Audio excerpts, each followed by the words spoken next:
There is no time like the present to invest in yourself.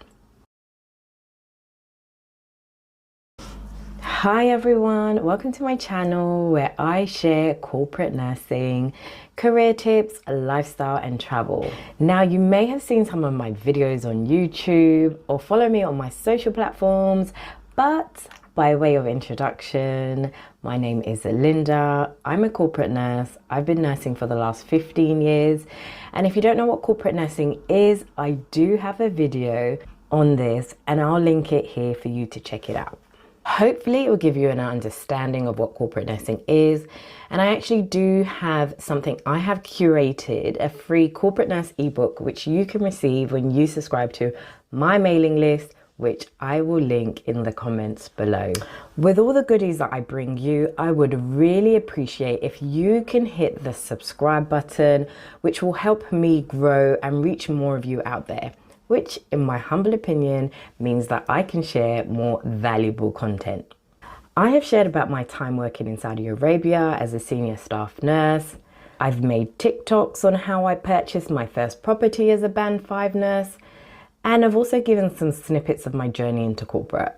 And yes, although I'm non-clinical, I can still revalidate as a nurse in the UK. And I have created a video on this, which is coming as well.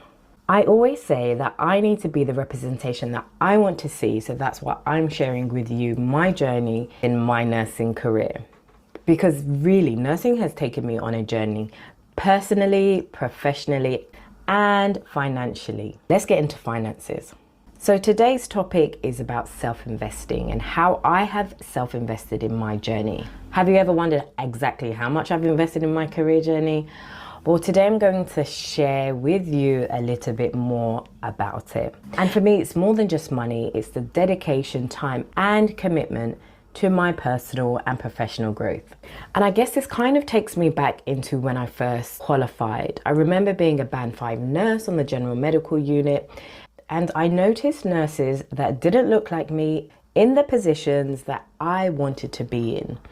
I saw director of nurses, I saw nurses within operational roles and matrons, but I didn't have a clue on how to get there. I didn't know the pathway I needed. All I knew at that point as a Band 5 nurse is that I needed to consolidate my learning. That much I do know. But I was also hungry to grow, and I very much still am. I wanted to be in senior management in some form or in some way, and I knew I would get there. I just needed to do the groundwork. I needed to understand and have that clinical sound knowledge that will help me get there. So one thing about me is I didn't want to be held captive waiting for trusts or organizations to pay for my education. You've probably heard of those clauses where you have to work for an organization for 1 to 2 years so that they can fund you for a course or postgraduate education, whether it be a master's or a diploma. But that's not me. I remember I asked one organization if they would pay and they said no, which was a blessing in disguise for me, really, because I left not long soon after for a next level role when I graduated from my master's.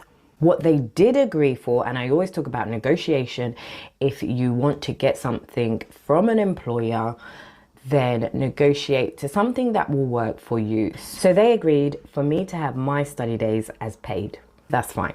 I wanted the freedom to take career opportunities as they arise because I knew doing a master's will really set the bar high for me. It would put me in a better position both professionally and financially. Now, not everyone can afford to self-fund a master's or even some courses, and they do rely on organizations, and I get it, I really do. And if you are happy to stay within your organization, then there's nothing wrong with that. Just make sure that there is something that allows you to have some sort of promotion that reflects all that hard work that you've put in that master's. Okay, so let's talk numbers. Back in 2015 when I pursued my master's, yes, I know it was a while ago, it did actually cost me £13,000, between £13,500. But would you believe now in 2023, it has crept up to over £16,000. Bruh. It just goes to show how investments in education can really change over time, but there is no time like the present to invest in yourself. So where did I actually get the money from? Well, Saudi did come in handy. But when I did my master's, I did it part-time. So I paid half of it 1 year and the remainder the following year. Now, the master's that I did was in strategic management and leadership in healthcare. I did this after I came back from Saudi because it was in Saudi that it gave me insight into how nurses got into the roles. I could understand and see, actually, the nurses that I did see had PhDs. I don't know if I'm going for that, but they did have masters. I knew I could do that.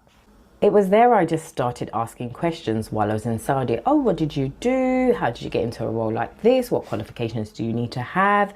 Sometimes you just got to be curious. You've just got to ask those questions. Are you liking this content? Have you subscribed? You know what to do. Because if I didn't ask, I actually wouldn't have known. It allowed me to gain insight, to position myself for these roles. Nurses had masters, which for me showed credibility. So that was the first thing I actually started. And another thing, actually sidetracking ever so slightly, is that I paid to do a Prince 2 management course whilst I was in Saudi. But at the time, it really felt like a foreign language, learning it. So I learned the principles, but I didn't actually complete it. But in hindsight, I wish I did, because I had so much free time in Saudi. But mentally, I just couldn't get into it. I got the concepts, I understood the learning, but doing the exam, I was like, I need to take time on this. It is a course I do recommend, especially if you are thinking for transferring into a non-clinical role, because project directors do earn upwards of 100K. But I digress. Looking back, I actually have to say I thoroughly enjoyed doing my master's. And I think maybe because I self-funded it, I paid for it, so I was like, I better enjoy this. But I don't know, I just really enjoyed it. For me, I felt like it was so fascinating because at the time in my career, it was exactly what I needed to level up into the next strategic role. I knew there was a lot to healthcare at a senior role, but doing the master's gave me that theoretical knowledge I didn't know, but I sure needed. I remember doing a health consultancy project and had to work not only as a group, but partner with an NHS trust who was part of a group of trusts in London. We looked at trigger warning care, early miscarriage, and the care provided. It was so fascinating and actually highlighted real challenges we women face accessing health during a real vulnerable time, and the numerous complexities in accessing healthcare, because different protocols in different hospitals. But equally, we proposed some really effective solutions, which I hope was implemented. And that's why I really enjoyed the consultancy module, because it gave me first-hand insight into collaborative working, but actually how to run a project and how to deliver for clients. Another module was strategy development. Now, I knew why we needed to have strategies in place, but I didn't know the theoretical knowledge behind it and how to create an effective strategy, how to gain buy-in. We even had one speaker who was a chief strategy officer of a huge London NHS trust, and she was a nurse by background. So yes, inspiring. I think for me, overall, the Masters provided me as a healthcare leader with the strategic thinking and critical management perspectives that I needed to be able to innovate and lead with success. Healthcare is a billion-pound industry with so much to it, and doing that Masters really opened my eyes. I also invested more recently in doing a diploma in clinical risk and claims management. Again, this was more of understanding clinical negligence and breach of duty, and was based primarily around the NHS. But it was run by lawyers, and you know lawyers will give you a whole different perspective of the legal side of healthcare. There were so many things that I actually learned on the course during the diploma, but one of the things that there were a few things that stand out, but one of the things I'm going to talk about is about legal privilege. Have you heard of this term before? I remember I used to hear this every so often, especially when working, and usually when there is a legal case or there's been a claim brought about against a trust or an organization. It's often referred to as lawyer-client privilege. Within the legal concept, it protects the confidentiality of communications between a lawyer and their client. And often this legal privilege is designed to promote open and honest communication, specifically between the lawyer and the person within an organization, about legal issues without the fear that their disclosures will be used against them in legal proceedings. So sometimes emails would have the title legal privilege, but when I did the course, we actually had to determine what is legal privilege and what isn't. Anyway, I'm getting into the intricacies a bit too much, but it was just thoroughly fascinating. And as a governance professional, like I am, it was like just what I needed and really enjoyed it. That's it from me today. If you've enjoyed this discussion and what I've invested and how I used it to leverage within my career, then don't forget to hit that like button and subscribe for more content like this. Thanks for joining me, and I'll catch you in my next video. Remember, investing in yourself is one of the best investments you can make.